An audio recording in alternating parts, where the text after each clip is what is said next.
What is up, comic fans? How are you doing today? I'm Mark. Welcome to the Legion of Comics. Today, we're going to be answering another one of the hard questions. Who was the first superhero? This is going to be a tricky one. There's a lot of different stuff to cover, so let's get right into it.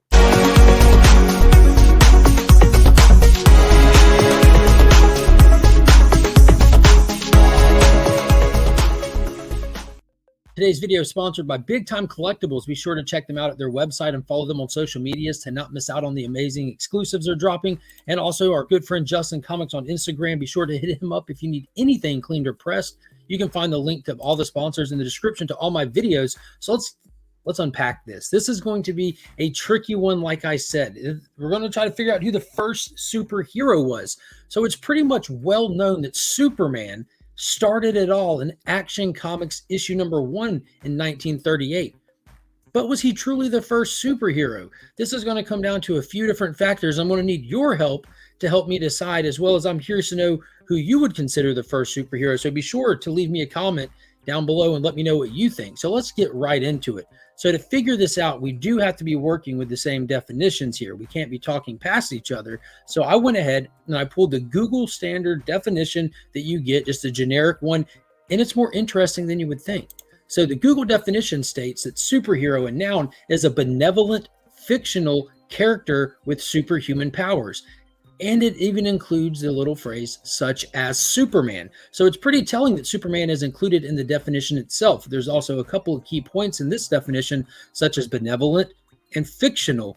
So those are two things that really stand out in that. Benevolent, of course, being a well-meaning and kindly person, and with superhuman powers. And that doesn't really give us much to go on with that. So I went ahead and pulled the Merriam-Webster definition as well to see where it would differ. And it does give us more context. This one is a fictional hero having extraordinary or superhuman powers. So this one added a little bit more to it. It said extraordinary or superhuman. So I guess regular people can do extraordinary things. And then it also has a secondary definition saying an exceptionally skillful or successful person. So I feel like with that Merriam-Webster, you actually start adding in characters such as Batman and people like them that are just humans, but they have that extraordinary factor to them.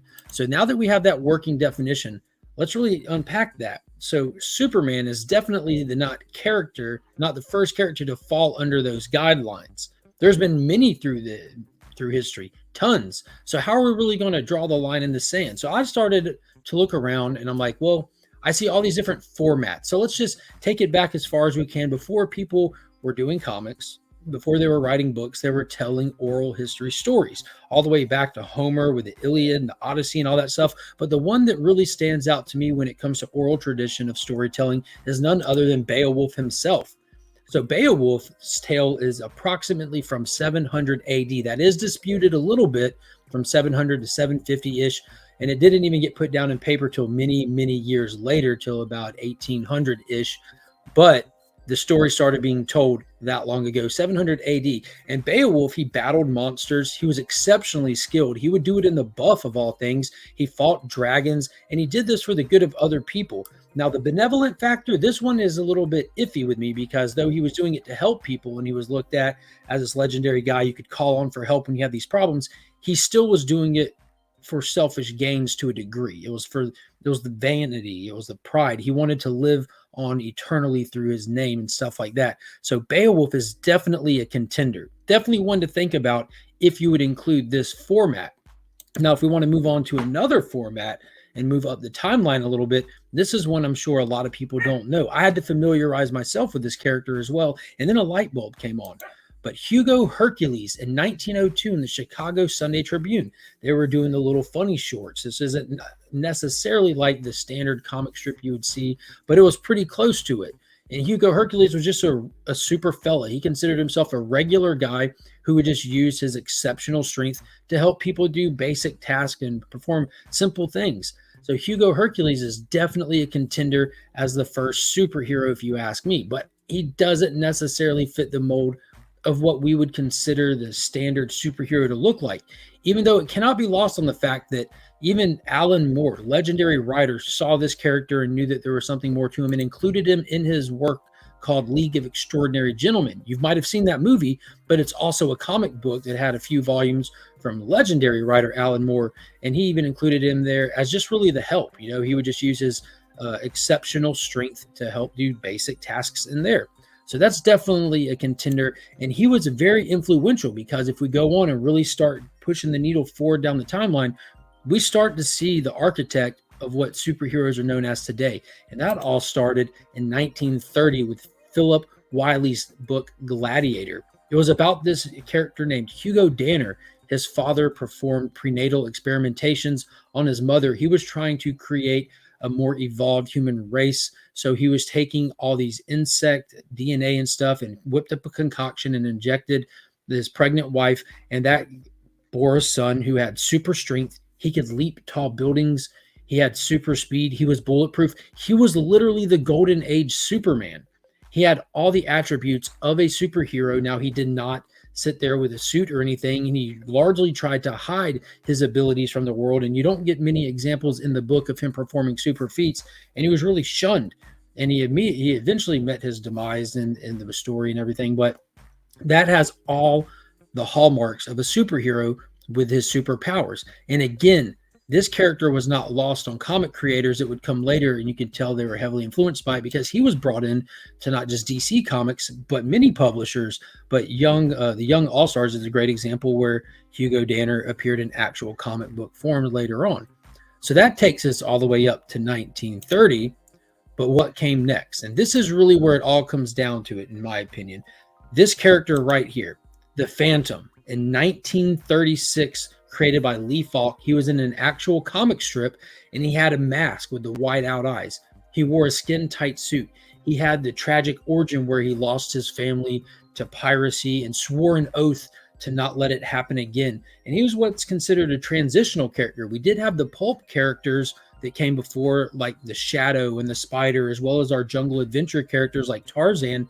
Then Lee Falk took those elements and put them together, and then added that extra element of the secret identity, the costume, and he would have the exceptional abilities and stuff. And this character actually ran all the way, created by Lee Falk, all the way till 1999 when Lee passed away, and even his wife stepped in and finished that last strip. So Lee worked on this character forever, and all through that time he was in comics, movies, the strip, everything. So that's definitely a contender. Now, if you're really worried about the format, if it's Superman was the first comic book hero, it's comic book. That's why he's the first. Well, he doesn't even fit that one either, because also in 1936, this came out in November of 36, with the Phantom hitting the shelves in February the same year, hot on its heels in Funny Picture Stories, which is a standard American comic book.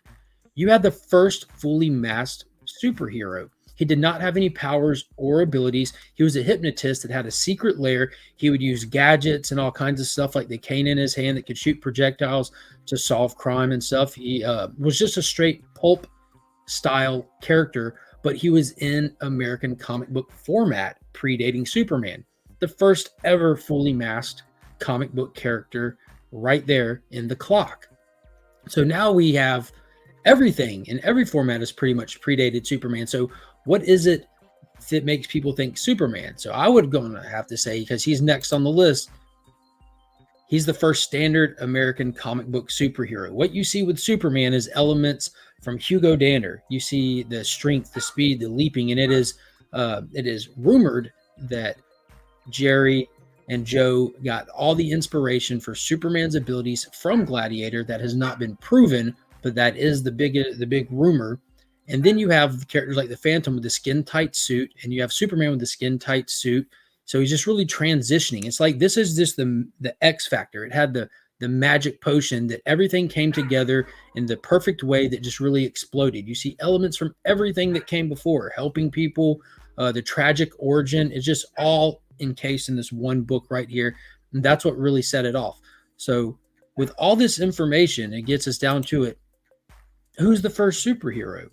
Where do you draw the line in the sand? For me, I don't know what it is or why, especially after putting this video together, that it comes down to it.